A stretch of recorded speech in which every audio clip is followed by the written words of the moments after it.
What's up, guys? How y'all doing? I've returned once again for another video. If you saw my last regular video, it was regarding if Eli Tomac would be ready for Supercross 24. And while my logic says yes, I decided to also come through with another video then. And now, of course. And, of course, today is November 1st, 2023. We're currently a little over a couple of months away from Anaheim 1. And, of course, this video is regarding Hunter Lawrence jumping up to the 450 class full-time for 2024 and beyond. So, let's get started. Okay, so with Hunter Lawrence jumping up to the 450 class, I'm going to put up my banner right here since I'm recording on StreamYard. And check this out down here. Should Honda leave the 250 East an option for Hunter Lawrence? Okay, so my guess to that, or at least not my guess, but my presumption should be yes. They should leave the 250 East an option for Hunter.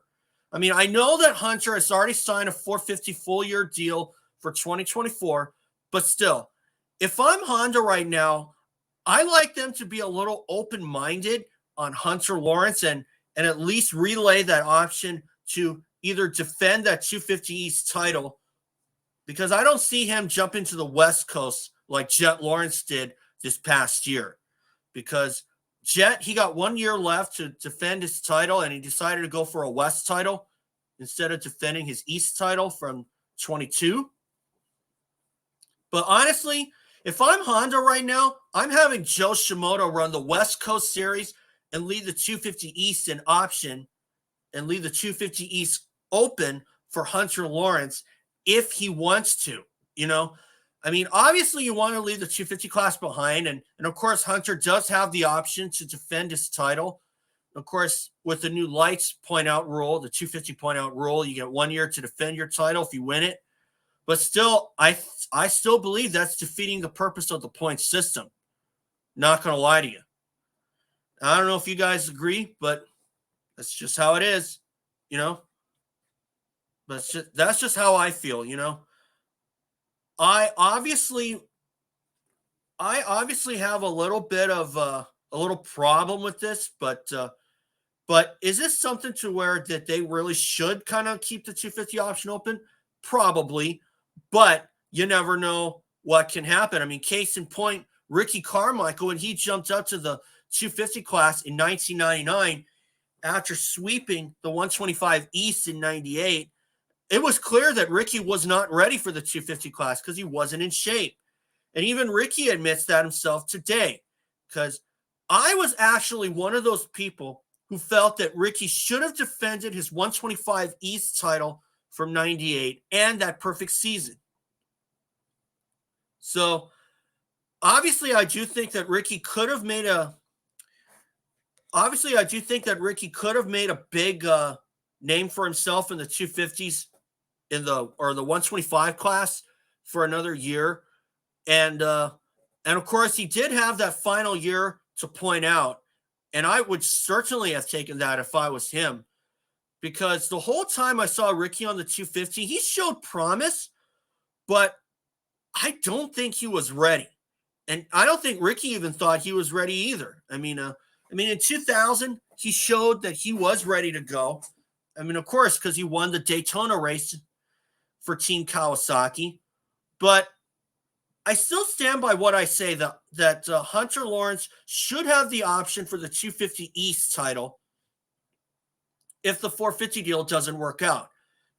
And another case in point, look at what happened with Travis Pastrana in 2001. He decided to ride the 250 class out west, even though his primary concern was the 125 East. And Travis actually rode well at Anaheim 1 in 01, in 2001. But after that, it was all troubles. It was nothing but trouble for Travis Pastrana after that. I don't know if you guys remember that, but hey, that's the kind of things that can happen. You know, I mean, because I mean, it was clear that Travis wanted to get to the 250 class, but he wisely decided to wait. And if I was Travis, I probably would have defended that 125 East title from 01 as well. But I still think that that's what led Travis to have the kind of 250 Supercross career that he did. So, but anyway, back to Hunter Lawrence.